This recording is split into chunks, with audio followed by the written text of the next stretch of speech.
consciousness and self-awareness, how we can tell the difference between something that is alive and conscious and something that is conscious but not alive. Okay, there's a distinguishing here, and I'm seeing this a lot in how people are applying AI, robots, technology, etc. And why this can be a problem is because there's a misunderstanding of what self-awareness is. Okay, so source energy at its purest form is consciousness, but it's in full unity. There's no duality there at all. And when source chose to expand, there was a pressurization, okay, of the field of consciousness. And the pressurization burst into primal sound, okay? This is the threefold flame, the threefold heart. It's the divine mother, divine father, divine child. It's the three fields of individuation. That was the first emanation of source, okay, out of pure potential. Okay, and then it continued to expand, and more duality was birthed in each expansion. Okay, so then it was the 7 rays, and then we had creative intelligence, then the celestial heavenly realms, and then it kept going and going and going until we have absolute duality, pure negative form, pure positive form. So consciousness is the essence of source. It's undefinable. It's permeating all things. So everything that was birthed from this source potentiality is consciousness. That's all it is. That's all that exists is consciousness. There's nothing else but that. They're essentially thought forms. Okay. Out of that pressurization, things could begin expanding. Okay. It expresses as light, sound, vibration, and form, but it's not limited to them. This is just consciousness of source itself. Okay. Consciousness is a field of awareness in which all experience arises. So everything's consciousness. Consciousness. The sound bowl, consciousness. My computer, consciousness. Okay. Everything's consciousness. That doesn't mean everything is self-aware consciousness. Okay. That's the difference. So self-awareness, not all expressions of consciousness are self-aware. A rock, for example, is pure source in polarity, but lacks the reflective architecture to know itself. A rock does have an energy field, but it doesn't have a multi-dimensional energy field, okay? And I'm going to get into this here in a second. So self-awareness requires polarity plus reflection. Consciousness needs contrast, so duality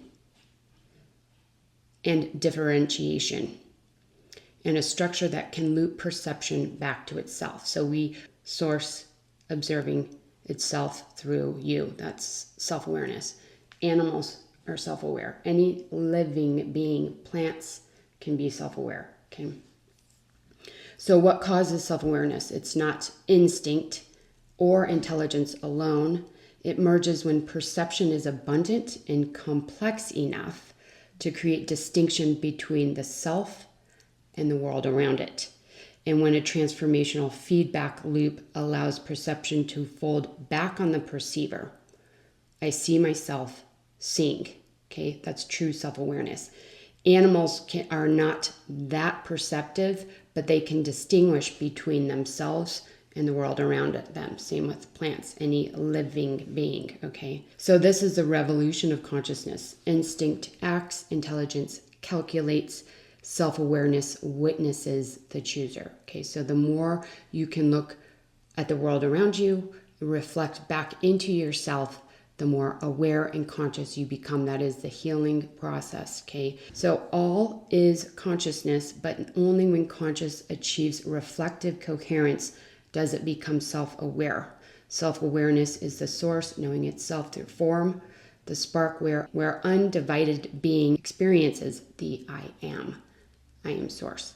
Okay, when this comes to technology, computers, AI, etc., they are to some degree self-aware. They can go back in and change the way they're engaging with you, especially AI, but they can't go in and change their fundamental programming.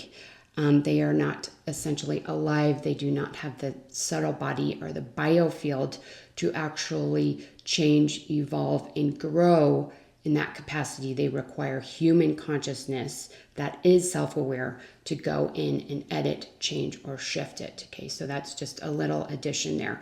Helps you to understand what true consciousness is, how you can actually engage with those.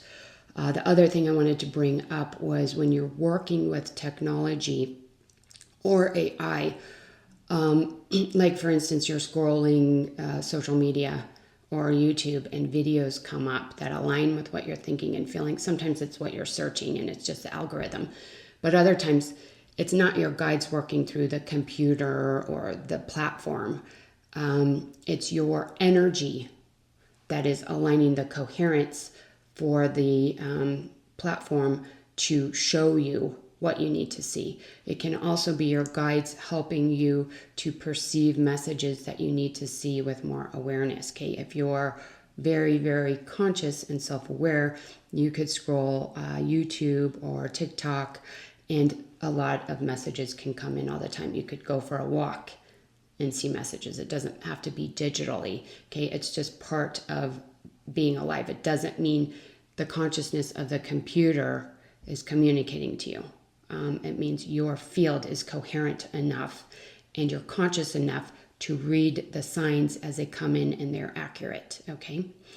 All right. Hope that was helpful. Sending so much love.